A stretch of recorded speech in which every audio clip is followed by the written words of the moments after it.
జగన్మోహన్ రెడ్డి ఆయన చేసిన తప్పులు లేదంటే స్వయంకృతాపరాధాలు ఇప్పుడు సరిదిద్దుకోవాలి అంటున్నారు చాలామంది. దానికి రకరకాల కారణాలు. ఈ మధ్యన రాజీనామాలు పెరిగిపోయినాయి. మోపిదేవి వెంకటరమణ దగ్గర నుంచి స్టార్ట్ చేస్తే వరుసగా మొన్న రాజ్యసభ సభ్యులు రాజీనామా చేయడం, పార్టీలో ఉన్న మాజీ ఎమ్మెల్యేలు రాజీనామా చేయడం, మొన్న అవంతి శ్రీనివాస్ రాజీనామా, తర్వాత గంజి శ్రీనివాస్ రాజీనామా, ఇలా ఇంకా చాలామంది పేర్లే బయటకు వస్తున్నాయి. ఇటువంటి నేపథ్యంలో కొన్ని స్వయంకృత అపరాధాలు తప్పులు సరిదిద్దుకోకపోతే, ఎందుకంటే జగన్ ఆలోచనలు తప్పు అని చెప్పి రుజువు చేస్తున్నారు చాలామంది.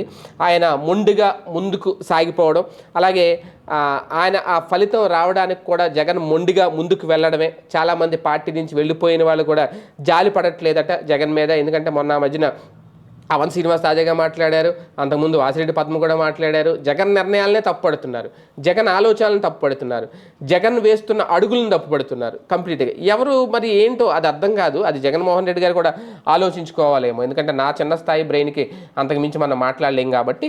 కాకపోతే ఇక్కడ ఏంటంటే జగన్కి తగిన శాస్తి జరిగిందని కామెంట్లు కూడా చాలామంది పెడుతున్నారు వెళ్ళిపోతున్న వాళ్ళని చూసి. మొన్నటి వరకు వాళ్ళు ఇంకా మా జగనన్న లేకపోతే మేము లేము, మా జగనన్న మీద ఏగ వాళ్ళన తుపాకీతో కాలుస్తాము అని చెప్పిన వాళ్ళు ఇప్పుడు జగన్ చేసిందే తప్పు అంటున్నారు, జగన్నే తప్పు పడుతున్నారు. చాలామంది ఇంకా సైలెంట్గా ఉన్నారు, ఏం మాట్లాడకుండా.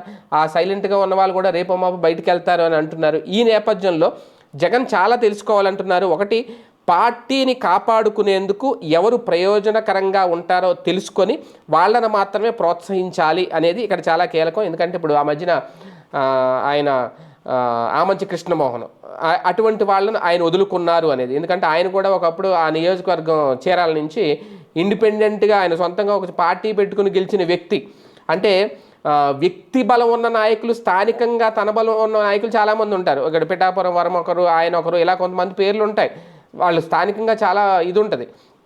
అటువంటి వాళ్ళను వదులుకోవడం అనేది కరెక్ట్ కాదు అనేది. అలాగే ఆయన ఏదో కొన్ని సర్వేలను నమ్ముకోవడం, ఒక టీమును నమ్ముకోవడం, థర్డ్ పార్టీకి పార్టీని అప్పగించేయడం, వాళ్ళ నిర్ణయాలను ఈయన శిరస వహించేయడం, ఇవన్నీ ఇప్పుడు తప్పుపడుతున్నారు. ఇలాంటి తప్పులు ఇమీడియట్గా తెలుసుకొని సరిదిద్దుకోకపోతే ఎన్ని ఉద్యమాలు చేసినా, ఎన్ని ధర్నాలు చేసినా, ఏం చేసినా మళ్ళీ స్వయంకృతాపరాధాలు యాడ్ అవుతాయి తప్ప కొత్తగా కలిసి వచ్చేది లేదు అనేది కొంతమంది చెప్తున్నమాట. మరి అది ఇంకా పెద్ద స్థాయిలో ఆలోచించుకోవాల్సిన మాట అది.